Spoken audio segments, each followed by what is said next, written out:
Hello students, कैसे हो सभी। मुझे 2-3 दिनों से लगातार रिक्वेस्ट आ रही थी कि सर आप क्लास 11th एंड 12th के भी वीडियोस रेगुलरली निकाला करो, हमें भी थोड़ा सा अच्छा लगेगा। तो आप सबके लिए मैं आज क्लास 11th के बायोलॉजी सेगमेंट से चैप्टर नंबर 1 लेके आपके सामने हूँ।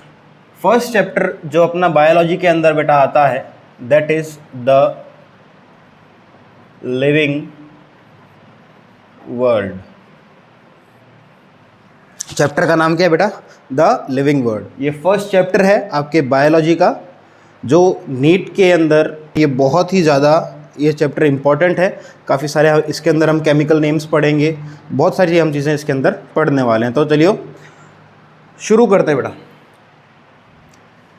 तो जैसा कि आप चैप्टर की हेडिंग देख रहे हो, चैप्टर का तो वहाँ पे आपको एक वर्ड दिख रहा है लिविंग।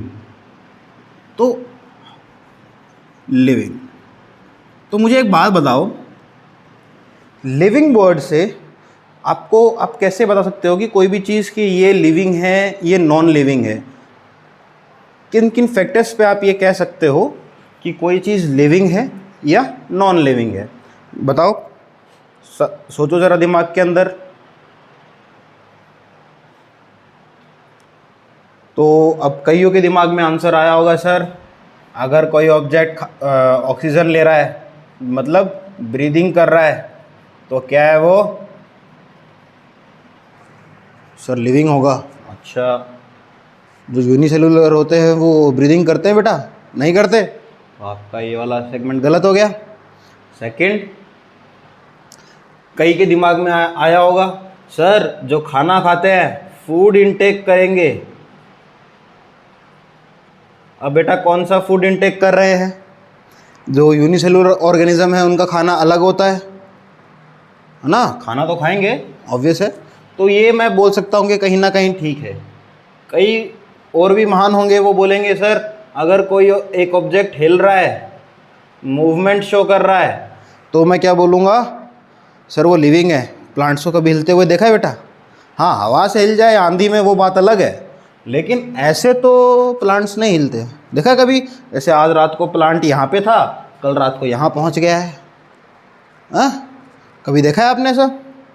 नहीं ना। लेकिन हम क्या बोलते हैं, प्लांट्स क्या है? लिविंग थिंग है। तो प्रॉपर चीज़ क्या होगी इस चैप्टर के अंदर? हम वो सीखेंगे कि हम कैसे, किन बेसिस पे हम ये कह सकते हैं कि कोई ऑब्जेक्ट लिविंग है या नॉन लिविंग है। ओके,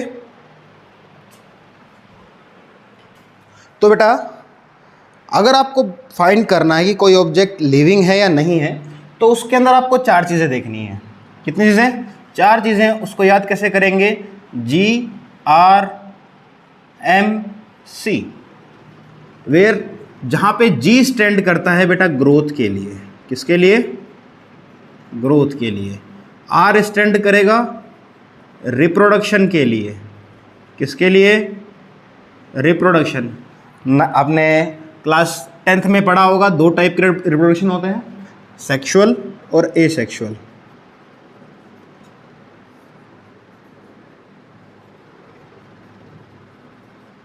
ज़्यादा कुछ इनके बारे में नहीं पढ़ेंगे, बस इतना सा देख लेते हैं कि सेक्सुअल के अंदर हमें 2 पेरेंट्स होते हैं। कितने पेरेंट्स होते हैं? 2 पेरेंट्स होते हैं, और उनसे एक नया बेबी बॉर्न होता है। ठीक है। वहीं एसेक्सुअल के अंदर कितने पेरेंट्स होते हैं? एक ही पेरेंट्स होता है, और वो अपने ही जैसा डॉटर सेल के अंदर टूट जाता है। एग्जाम्पल इसका याद है? Amoeba. Okay. The third thing is M stands for metabolism. अब ये वर्ड आपके लिए नया आया होगा। मेटाबॉलिज्म का क्या मतलब होता है बेटा? मेटाबॉलिज्म का मतलब होता है आपके जो शरीर के अंदर जितनी भी केमिकल रिएक्शंस हो रही हैं, शरीर के अंदर जितनी भी आपकी केमिकल रिएक्शंस हो रही हैं, वो सभी के सभी किसके अंदर आती हैं? मेटाबॉलिज्म के अंदर आती हैं। फॉर एग्जांपल, अपने जो खाना बनता है, उसको खाना बनने में ऑक्सीजन लेते हैं, है ना? और ग्लूकोज C6H12O6 ग्लूकोज लेते हैं और वो किस में टूट जाता है बेटा, carbon dioxide plus water plus energy. ये रिएक्शन 10th क्लास में पढ़ी है, चैप्टर नंबर 1 के अंदर ही हमने ये रिएक्शंस पढ़ी थी, याद होगा आप सबको। और वहीं C क्या स्टैंड करता है बेटा, C stand for consciousness. C stands for consciousness. Consciousness मतलब क्या हो जाएगा बेटा, वो सीखो। जैसे आप कहीं आप दूध गर्म कर रहे हो या फिर चाय बना रहे हो और आपका हाथ गलती से उस पतीले को टच कर जाए तो आपका अचानक से रिएक्शन होता है, ये आपको पता चल गया कि वो पतीला क्या है, गर्म है, इसलिए आपने जल्दी से उससे हाथ हटा लिया, है ना। तो यही क्या है, आपका कॉन्शियसनेस है कि आपको चीज़ें जो आपके आसपास जो चीज़ें हो रही हैं उनका पता हो कि, तो वो चीज़ किस में आती है, कॉन्शियसनेस के अंदर आती है। क्या आपको ये चारों चीज़ें समझ में आ गई। ग्रोथ जैसे एक प्लांट होता है, वो पहले बीज से फिर उसके अंदर से बड निकलता है, फिर वो बढ़ता एक प्लांट बनता है।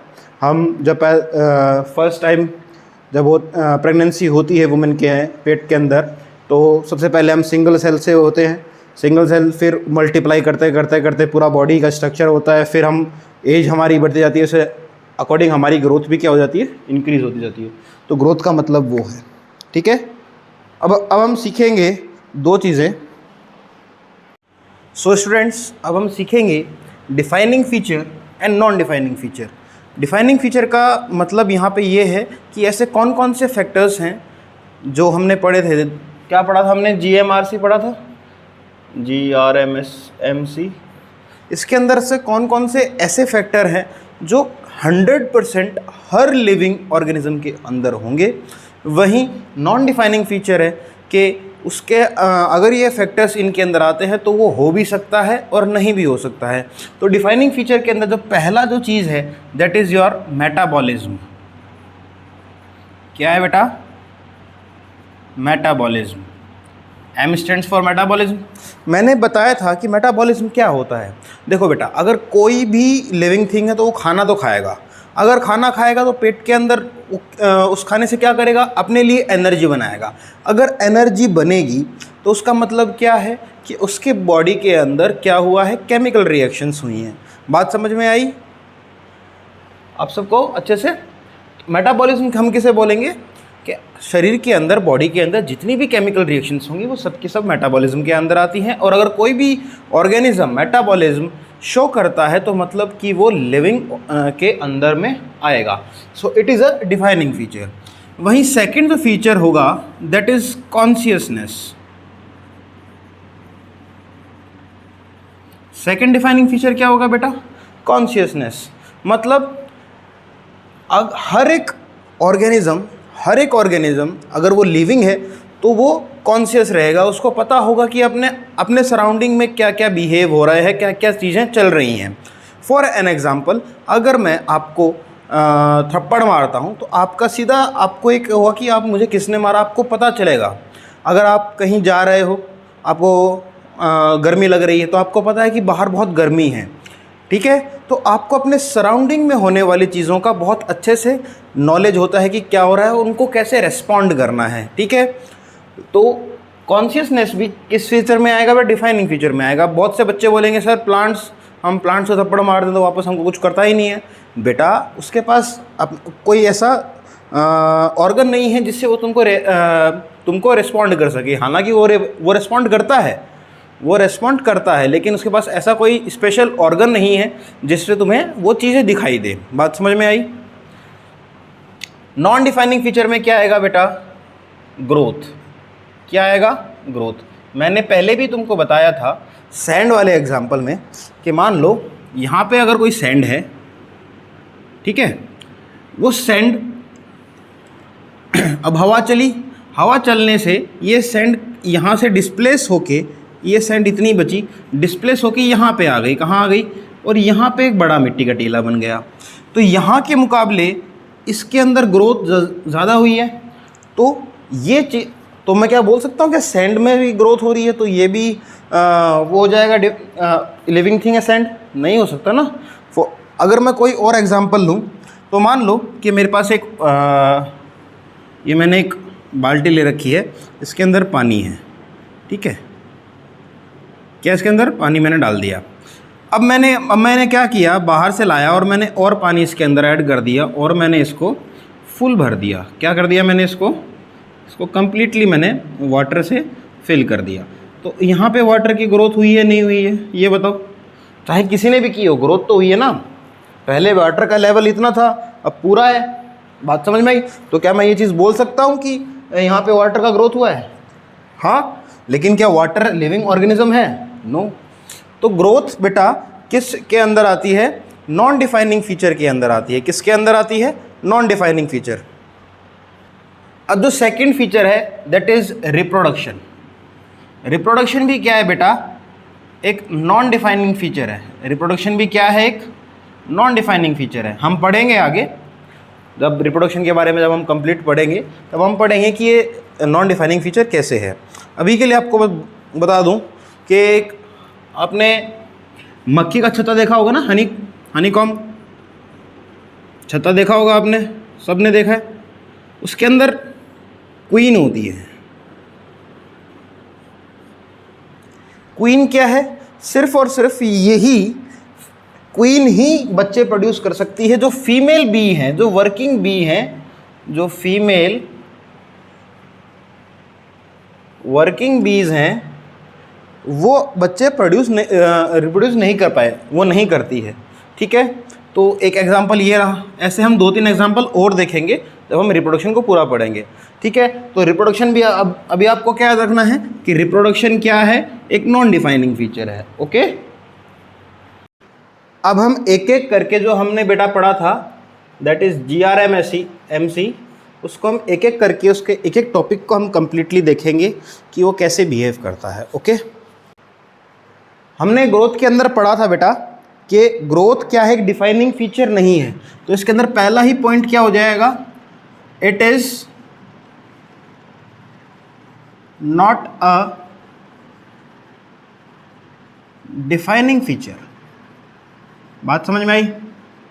लेकिन बेटा ग्रोथ भी 2 टाइप की होती है। ग्रोथ भी 2 टाइप की होती है, इंटरनल और एक्सटर्नल।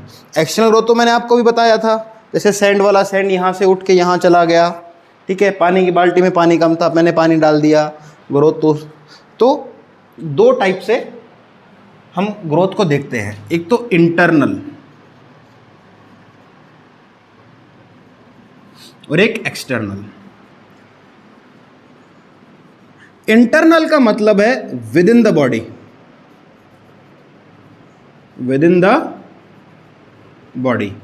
वहीं एक्सटर्नल का मतलब है आउटसाइड द बॉडी।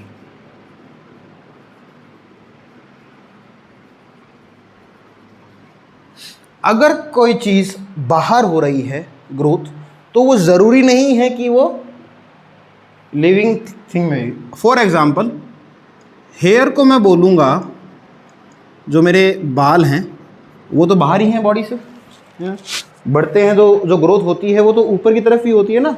ये थोड़ा ना कि उसकी जो जड़ है वो आपके यहाँ से लेकर वहाँ पहुँच जाए, ऐसा तो पॉसिबल नहीं है। तो ग्रोथ कहाँ होती है? एक्सटर्नल होती है, ठीक है सर। लेकिन जो है, जहाँ मैंने वो सैंड वाला एग्जाम्पल बताया था, तो यहाँ तो ग्रोथ क्या हो रही है? इसको देख के हम बोलेंगे कि हाँ सर ये लिविंग थिंग है। लेकिन वहीं हमने जो सैंड वाला एग्जाम्पल देखा था, वहाँ हम नहीं बोल सकते कि सर जो ग्रोथ है वो लिविंग थिंग के अंदर हो रही है। बात समझ में आई?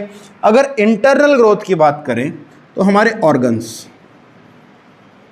या फिर नंबर ऑफ सेल का इंक्रीज होना, किसका? नंबर ऑफ सेल का इंक्रीज होना, ठीक है। अगर नंबर ऑफ सेल किसी बॉडी के अंदर इंक्रीज हो रहे हैं, मतलब क्या है कि वो चीज ग्रोथ कर रही है। ये बात समझ में आई सबको अच्छे से? ठीक है। तो बेटा हमने देखा कि इंटरनल ग्रोथ जो हमने एग्जांपल्स देखे थे, उसको देख के हम कह सकते हैं कि इंटरनल ग्रोथ क्या है? एक डिफाइनिंग फीचर है। वहीं जो एक्सटर्नल ग्रोथ है वो एक डिफाइनिंग फीचर नहीं है। तो ग्रोथ के अंदर सेकंड पॉइंट क्या हो जाएगा, internal growth is a defining feature while external growth is not a defining feature. ये चीज़ें मैंने आपको क्लियर कर दी थी अभी। Okay, now the third thing, जो यूनिसेलुलर होंगे उनकी ग्रोथ कैसे होती है। यूनिसेलुलर की ग्रोथ कैसे होगी बेटा, यूनिसेलुलर जो ऑर्गेनिज्म होंगे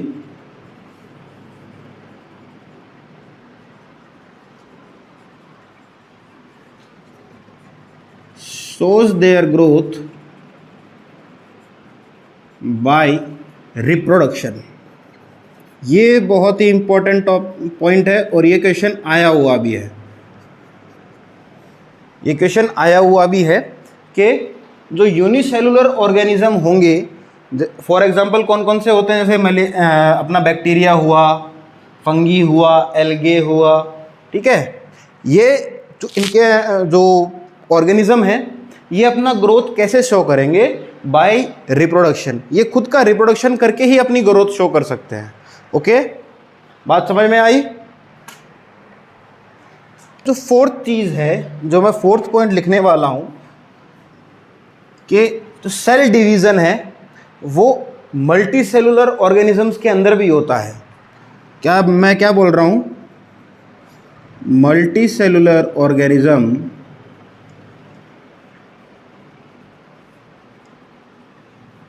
also shows cell division.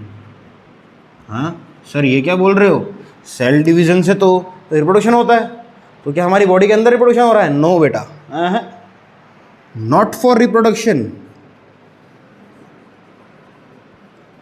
Reproduction के लिए नहीं होता है, तो सर किस चीज़ के लिए होगा? बट फॉर रिप्लेसमेंट के लिए। किसके लिए बेटा? रिप्लेसमेंट के लिए। अब रिप्लेसमेंट किस चीज़ का करेगा?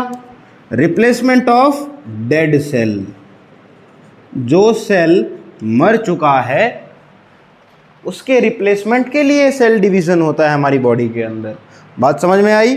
तो ये फोर्थ पॉइंट भी लिख लीजिए बेटा। स्टूडेंट्स, हमने अभी देखा कि ग्रोथ क्या है, एक नॉन डिफाइनिंग फीचर है। हमने उसके पॉइंट्स लिखे, पॉइंट बहुत इंपॉर्टेंट थे, ठीक है। सभी को वो पॉइंट लिख लेना बेटा नोट्स में, बहुत इंपॉर्टेंट पॉइंट्स हैं। अब हम जो सेकंड टॉपिक पढ़ेंगे दैट इज़ रिप्रोडक्शन। क्या पढ़ेंगे? तो अगर मैं रिप्रोडक्शन की अगर डेफिनेशन बताऊं तो क्या क्या होगी? It is a biological process, it is a biological process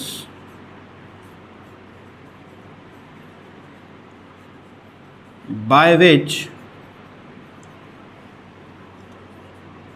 a new offspring is produced। Reproduction क्या है बेटा? एक बायोलॉजिकल प्रोसेस है जिसके कारण एक नया बच्चा, एक जो नया ऑफस्प्रिंग है वो बनता है। ओके, दो टाइप के बेटा रिप्रोडक्शन होते हैं, मैंने स्टार्टिंग में बताया था। तो हम पहले देखते हैं सेक्सुअल रिप्रोडक्शन।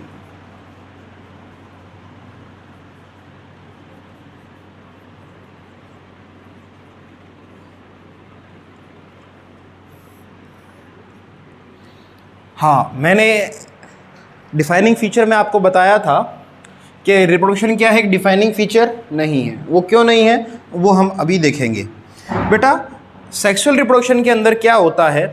फ्यूज़न होता है। क्या होता है? फ्यूज़न होता है। किसका फ्यूज़न होगा? फ्यूज़न ऑफ गैमेट्स का। किसका फ्यूज़न होगा? गैमेट्स का फ्यूज़न। सर अभी गैमेट्स क्या होते हैं? बेटा गैमेट्स अपने एनिमल के अंदर, हमें पता है एनिमल्स के अंदर हमने एक चीज़ पढ़ी है दैट इज़ क्रोमोसोम्स। मैन के अंदर X and Y chromosomes present होते हैं, वहीं विमेन के अंदर एक्स क्रोमोसोम प्रेजेंट होता है। अब अगर एक्स और एक्स दोनों अगर मिल जाते हैं तो क्या जो नया ऑफस्प्रिंग है वो क्या होती है? बेबी गर्ल होती है बेटा। क्या होती है? Baby girl. वहीं अगर ये वाई इस एक्स के साथ में कर ले तो फिर क्या होता है बेटा, बेबी बॉय। तो ये एक्स और वाई क्या है, गैमेट्स हैं। इन दोनों के फ्यूजन से ही जो नया ऑफस्प्रिंग है, whether it's a baby boy और इट्स अ बेबी गर्ल, वो रिप्रोड्यूस होता है। तो बेटा आपको फ्यूजन ऑफ गैमेट समझ में आ गया होगा, पता चल गया होगा कि कौन सी चीज़, मतलब एक्स एक्स से फीमेल होती है और एक्स एक्स से baby boy. Okay, now second thing देखो बेटा, जो इसके अंदर सेकेंड पॉइंट बनता है, दैट इज, अब खच्चर सबने देखा होगा, देखा है? तो खच्चर आगे से आगे हम उसके वो रिप्रोडक्शन नहीं कर सकता है, तो म्यूलर, खच्चर को हम क्या बोलते हैं, म्यूलर। ओके, फिर कुछ ऐसे कपल्स होते हैं जो माता पिता नहीं बन पाते हैं, उनको हम बोलते हैं स्टेराइल कपल्स। क्या बोलते हैं बेटा, स्टेराइल कपल्स। और मैंने एक तुम्हें बता दिया था, वर्किंग बीज। ये तीनों क्या होता है बेटा, इन तीनों के अंदर रिप्रोडक्शन नहीं होता है, तो they do not possesses reproduction.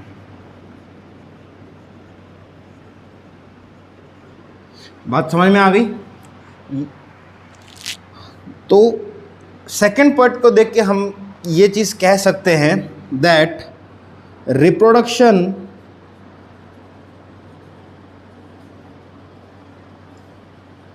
Is not a defining process, not a defining process.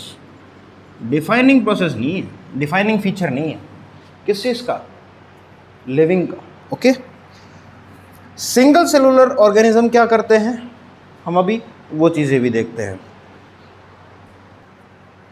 Single cellular organism जो है बेटा, वो एसेक्सुअल रिप्रोडक्शन करते हैं। कैसा रिप्रोडक्शन करते हैं, एसेक्सुअल। एसेक्सुअल मतलब उनके अंदर फ्यूजन नहीं होता है, फिजन होता है। क्या होता है, फिजन। फ्यूजन का मतलब मिलना होता है, फिजन का मतलब टूटना होता है, ब्रेक डाउन। फ्यूजन का मतलब क्या होता है बेटा, ब्रेक डाउन। वहीं फ्यूजन का मतलब होता है मिलना। ओके, बात याद रहेगी। तो फ्यूजन कैसे, जैसे हमने बचपन में पढ़ा है कि ये मान लो कोई अमीबा है, वो कैसे दो सेल के अंदर डिवाइड होता है, पहले वो खुद को थोड़ा सा फैला लेता है अपनी बॉडी को अंदर, ठीक है, ऐसे, फिर करते करते ये दो डॉटर सेल में कन्वर्ट हो जाता है। हमने ये सब चीज़ें देखी हैं, बचपन से पढ़ते आ रहे हैं। तो क्या हो रहा है यहाँ पे, एक सेल है वो दो के अंदर टूट रहा है। बात समझ में आई सबको? तो ऐसे टाइप को के रिप्रोडक्शन को हम क्या बोलते हैं, एसेक्सुअल रिप्रोडक्शन। क्या होता है इसके अंदर, सेल डिवीज़न होता है। क्या होता है, सेल डिवीज़न हो रहा है। बात समझ में आई? हमने नाम सुना होगा यीस्ट का, सुना है? यीस्ट में बेटा क्या होता है, एक चीज़ आती है दैट इज़ हाइड्रा। हाइड्रा के अंदर क्या होता है, बडिंग आती है बेटा। क्या आती है, बड निकलती है। बड निकल के फिर वो बड अलग हो जाती है। तो यीस्ट में हाइड्रा है, हाइड्रा के अंदर क्या होता है, बडिंग होता है। अगर हम वहीं देखें तो हमने एक नाम सुना होगा तुम सब ने, फंगी। सबने सुना है? उसके अंदर बेटा कौन सा प्रोसेस होता है, फ्रेगमेंटेशन। स्पोर्स के थ्रू स्पोर्स क्या होता है बेटा, फ्रेगमेंटेशन होता है। फ्रेगमेंटेशन का मतलब है टूटना। अगर एग्जाम्पल के तौर पे बताऊं तो मान लो कि उसके कुछ ऐसे स्पोर्स निकले हुए हैं, वो क्या होंगे बेटा, वो टूट जाएंगे यहाँ से और एक नया प्लांट क्या करेंगे, बना लेंगे। इस टाइप के हम बोलते हैं फ्रेगमेंटेशन। क्या बोलते हैं, फ्रेगमेंटेशन। ओके, ठीक। अब हम सीखेंगे कॉन्शियसनेस। बेटा कॉन्शियसनेस को आप डिफाइन कैसे कर सकते हो, कॉन्शियसनेस को आप बोल सकते हो response to stimulus. Response to stimulus. Stimulus का मतलब है कंडीशंस। स्टिमुलस का क्या मतलब है बेटा? Conditions.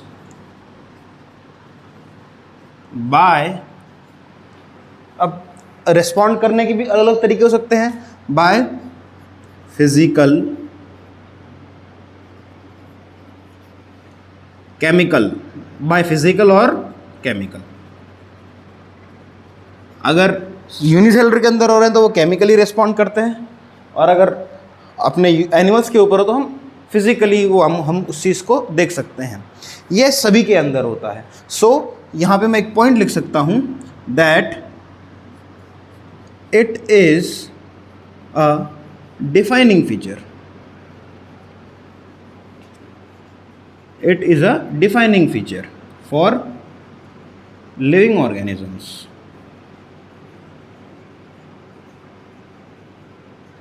For living organisms. Okay?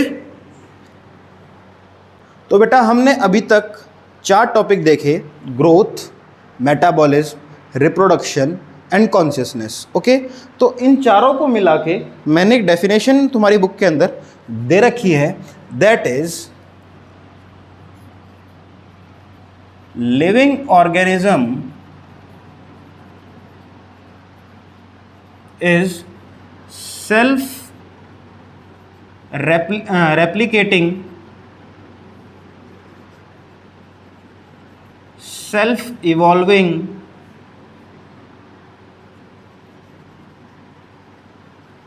self regulating,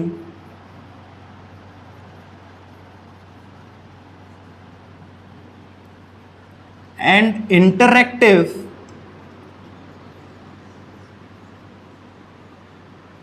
which can respond to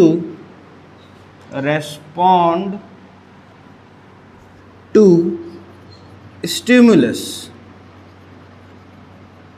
okay, तो एक लिविंग ऑर्गेनिज्म क्या है? एक ऐसा जो सेल्फ रेप्लिकेट कर सकता है, सेल्फ अपने आप को इवॉल्व कर सकता है, अपने आप को रेगुलेट कर सकता है, बातचीत कर सकता है, इंटरेक्ट कर सकता है, which can respond to the stimulus, जो कि अपन कोई भी स्टिमुलस है उसके साथ में उसको रिस्पॉन्ड कर सके। सो स्टूडेंट्स, अभी ये हमारा हाफ चैप्टर हुआ है। नेक्स्ट वीडियो में जब मैं बायोलॉजी का सेकंड पार्ट लेके आऊँगा, उसके अंदर हम पूरा चैप्टर हम कवर करने की कोशिश करेंगे। So please like, share, subscribe.